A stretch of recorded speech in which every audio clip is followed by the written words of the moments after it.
DJ and PK, it is time for the question of the morning. Hot takes or toast? NFL kicks off tonight. It's the Cowboys and the Eagles.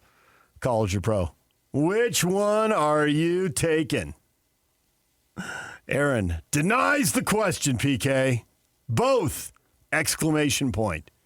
Could not separate him from the NFL and college football. I wonder if that's common, though. I wonder if you polled whatever number of people that they polled to feel they can get some form of an accurate reflection. How many say you've polled 5,000 people? How many would say, I like both equally? Now, obviously, it depends on what part of the country, I would think. So you scatter around the votes across the country, and what would you have? Because it seems to me there is a little bit of a definition between them. Doesn't mean you can't like both. That's not the question. But if you had to choose one versus the other, where would you go? I think that you would get definitive answers, and I think that, and this is completely anecdotal. This is just the way I feel, and it could be absolutely wrong. But I think that you would get a clear differentiation, and the folks who say, oh, man, 50-50 would be in the distinct minority. That'd be my guess. I believe that to be true. I think most people who like football like both college and pro football, but there's degrees to this. What will you set your schedule around? What will you move stuff around? There's so much football on all the time that if you got the time, you'll watch a game, and depending on what day, what night, what time, you'll watch whatever game is on. If you got time to watch a football game tonight, obviously you're going to watch pro or the Super Bowl champs. There'll be huge numbers for this game. But when do you have enough passion to adjust your schedule, to take this event or that activity and schedule around? And I think the answer there becomes, in this community, number one, our local college teams. I think that's clearly, we got a horse in the race there. And that's, I think, the number one thing people move around. I don't know that, but Sundays by nature, your schedule is much more free than Saturday.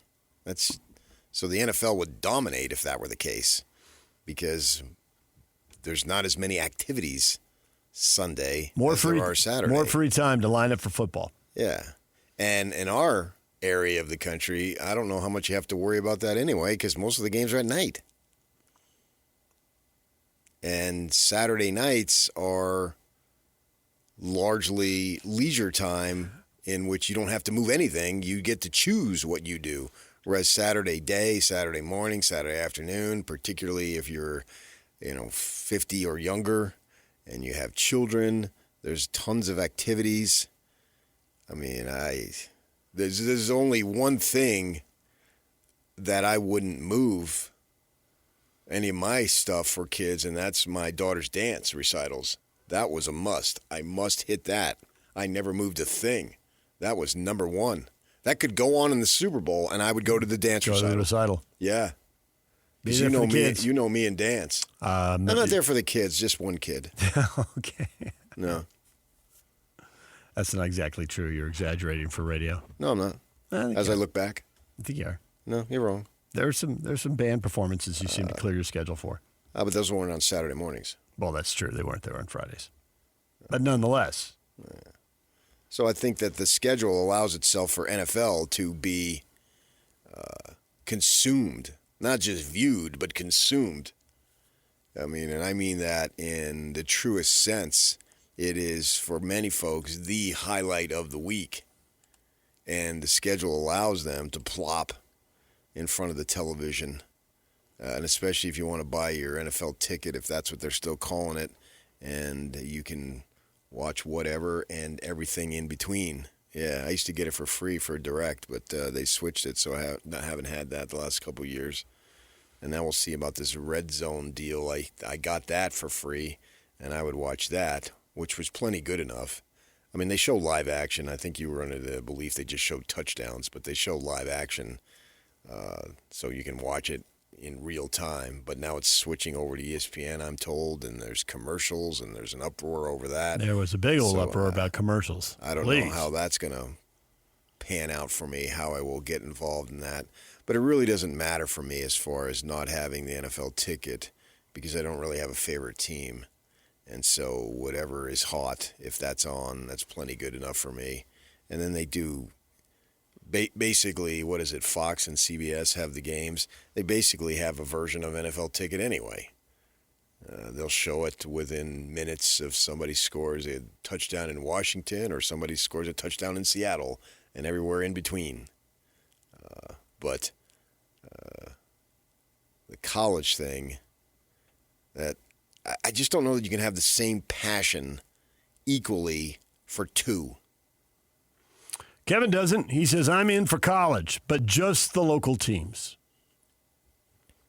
Brady says college doesn't really weigh in on which college teams, but it's college football.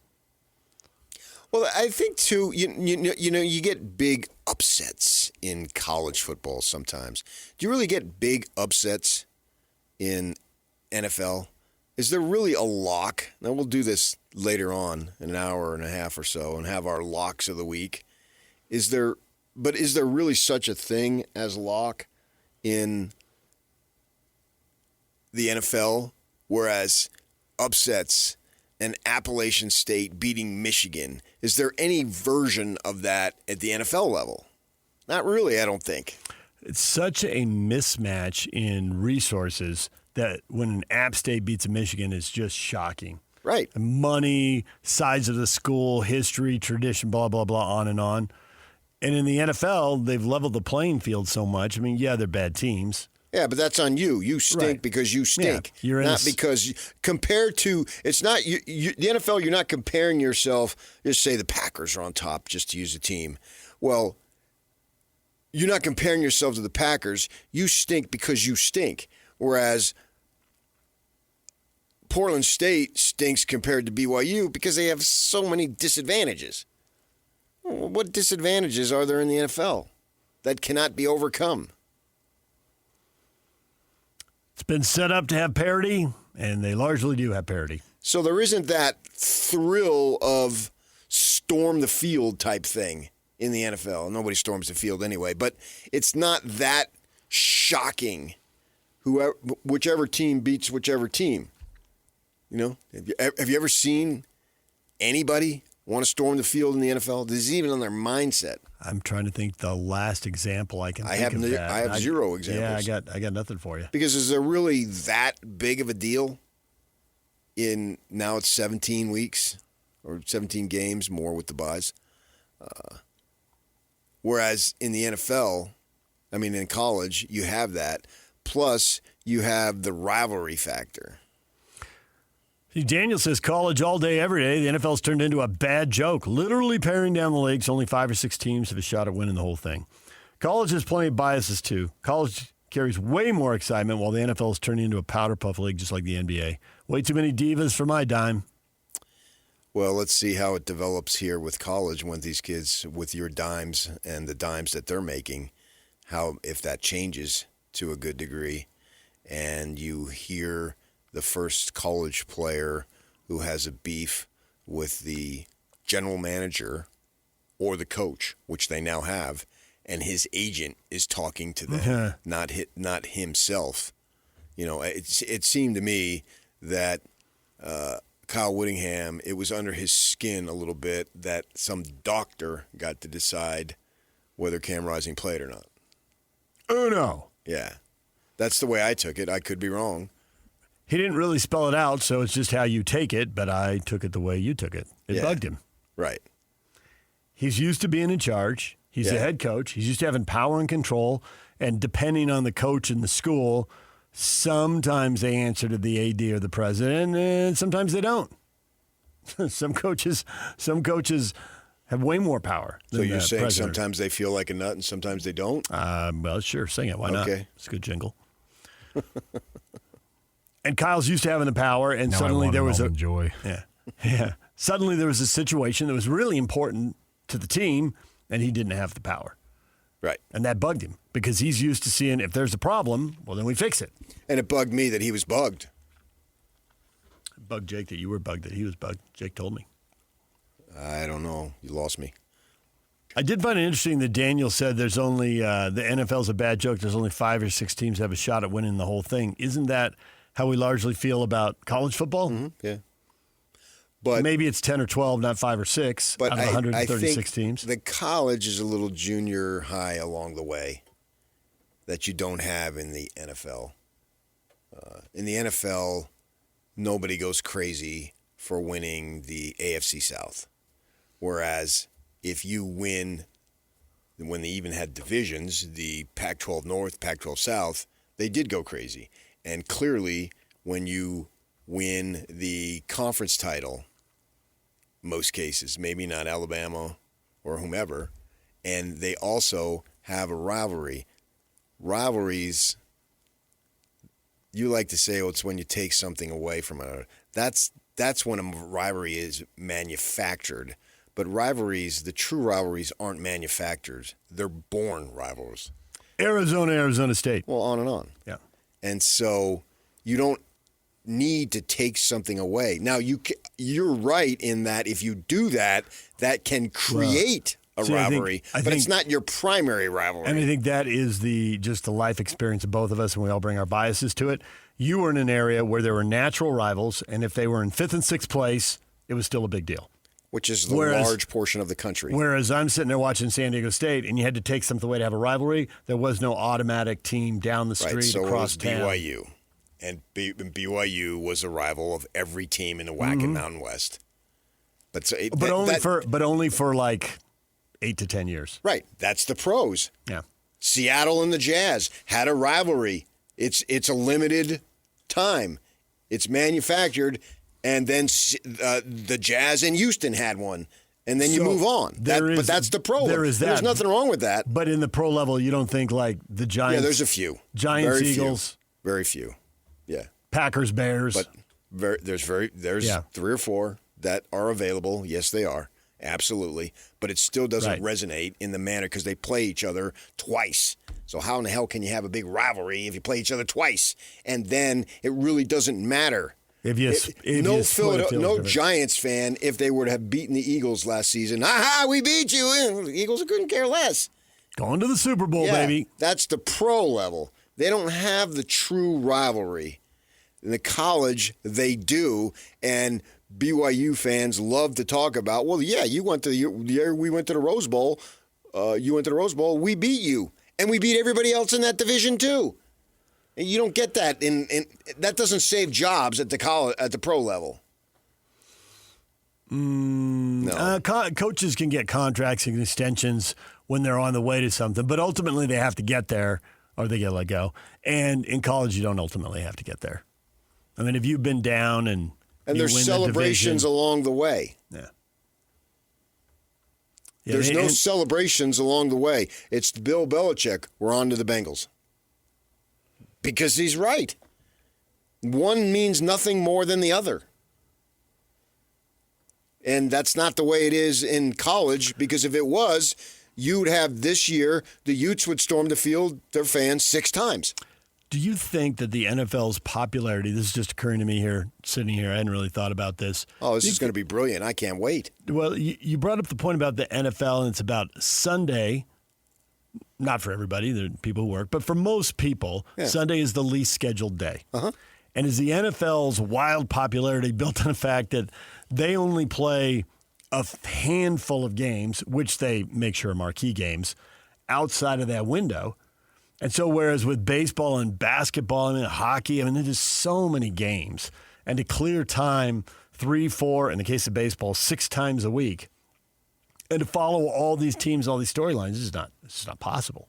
It's just like if you're a Dodger fan and you clear 6 days a week to watch the Dodgers, but you're not following all these other teams. And so I just wonder if the NFL's popularity is built on playing once a week when most people have the most free time. I think there's probably truth to that. I can't dispute it on that. I do think, though, with baseball, particularly baseball, because it almost virtually is every day, you can follow it without sitting in front of the television.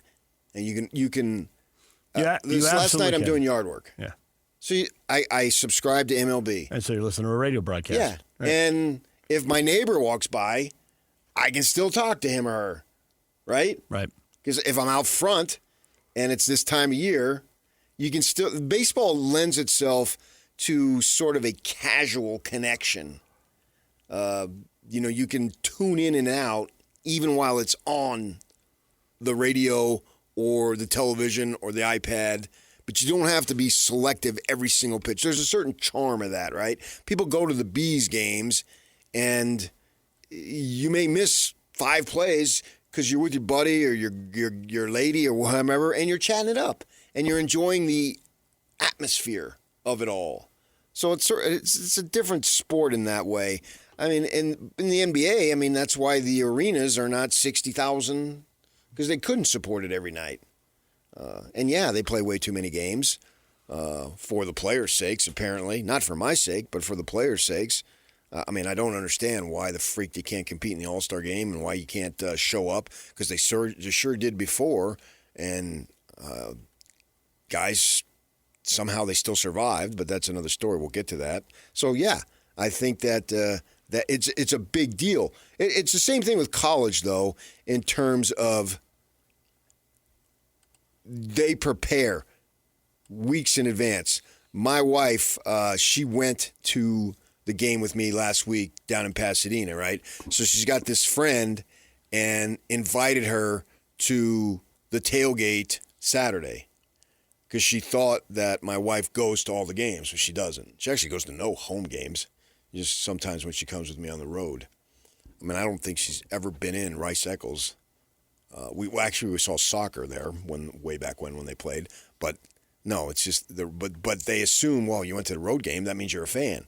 Not really under this circumstance. You had to explain. Just having an out-of-town weekend, and what you going to do? Sit in a hotel by yourself? But this person, they plan it. And another lady she invited to play in a golf tournament 6 weeks from now, and she said, oh, no, I can't. That's my week for the Utah tailgate, meaning they've got family, and they rotate who prepares the food. So you build up to it. And that's why I love it here in what we do, because Mondays we rehash the games, and then Tuesdays and Wednesdays. But by the time we're Thursday, man, we're just building towards. There's this momentum. It's like a wave, and we can see it out in the ocean, and it's coming. Oh, and it's going to be so sweet when it gets here, man. I'm going to ride that all the way in, right? Yeah. And then we wake up Saturday, and we're full of energy. That was one of your better analogies right there. We're ready to go. 2 things I love. Big football games, and here comes a wave. And we go to the stadium, or we don't go to the stadium, but we have it at home. And we have our own little mini version of tailgating at home with my brother or my father or my wife and kids, whatever it might be.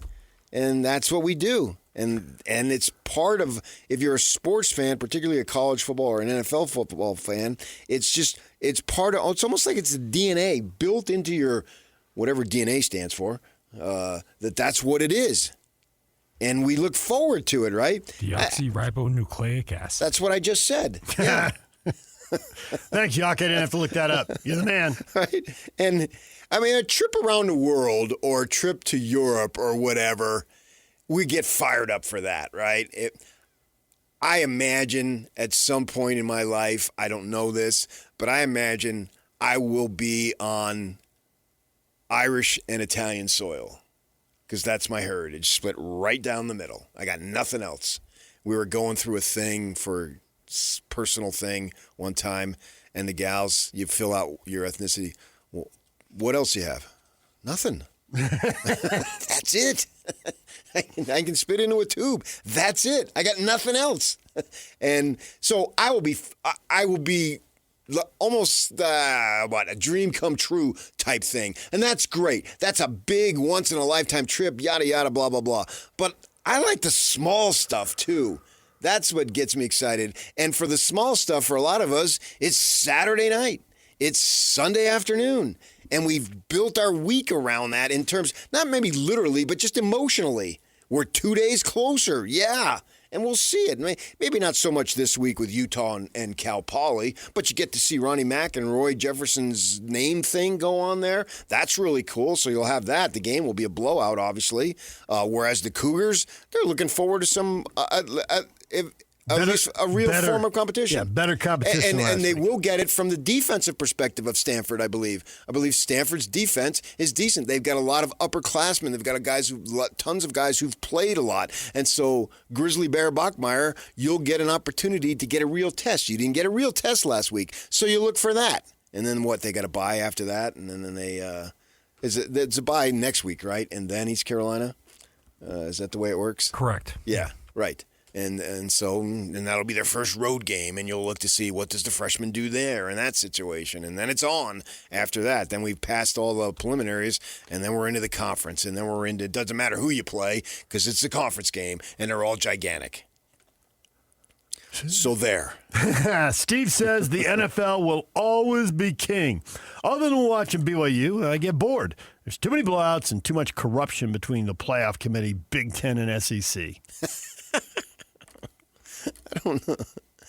I just think that when you bring in human beings, and this is one of my testaments that I'll take to the grave, is that everybody has biases. And that committee, whoever you could put whomever you wanted. They're not bad people. They're knowledgeable people. But every single person has some form of bias, even if they don't want to admit it. And they have preferences. You know, even if you look at bias is a bad word, well, they have preferences. They have feelings. They have thoughts. They got life experiences that will tip the scales based on whatever it is that they've done. It becomes a form of a beauty contest. Chewbacca says both. I'm into both college football and the NFL, but with PK's clarification, I'll give the edge to college football. But when you have that photo of the Ute helmet and the Seahawk helmet by the Alpine Lake there, high in the mountains, you're way into it. Yeah, but he's making a difference. Yep. That would be me too. If I had to choose, I would choose the college game. But I certainly watch the pros, and that is so different from when I grew up. My first 20-some years, there's no question it would have been NFL all the way. All the way. It didn't really become college for me until I moved to California. Well into my 20s. Where the tide started to change. Because I was with guys working, and I'm a little surprised that didn't change for you in college in Arizona. I get maybe why it didn't change in high school. Does it change that fast? But you're on the campus in an era when you saw athletes, probably multiple sports in class. If anything, it was NAU. I never lived on campus. I was a commuter. Mm-hmm. So it was a commuter school. I was there to go to school. And then you bolted. And then I had a job. I literally worked 5 nights a week as I paid for my own tuition, every single penny. Mom and dad, zero, nothing, not 1 cent. I paid for it all, and I literally had a job. I worked Monday through Friday, 5 to 10, every freaking night.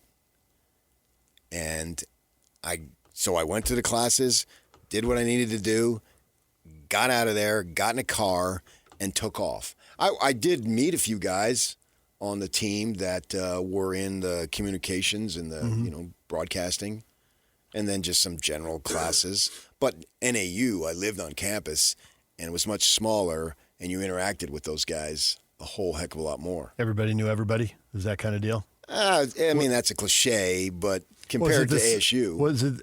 I don't know how big that school was at that point. Like 10,000. Okay. And a high percentage lived on campus because we were from Phoenix.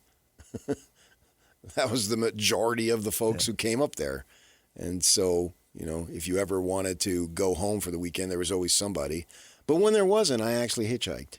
What would your mother do if she found out that you hitchhiked? Oh, they'd be mad. They'd be mad. So I was on a Greyhound bus, and I'm not sure that was that much safer. Well, I Greyhound bused from Grand Central Station out to Phoenix multiple times. Changing buses in L.A. there on Skid Row. Walked out because they had a layover. Was it like the movie buses. Witness? Did you witness a murder? No. More. I think it was more overdoses, to be honest. I started to walk out, and that was Skid Row, and that was I just walked right back in. Yeah. And that was your first experience with Skid Row? It was. Yeah. Ooh. Man, I didn't realize you were that close to death. DJ PK, when we come back, the NBA, they're trying to mix it up and get your attention. Is it going to work? Stay with us.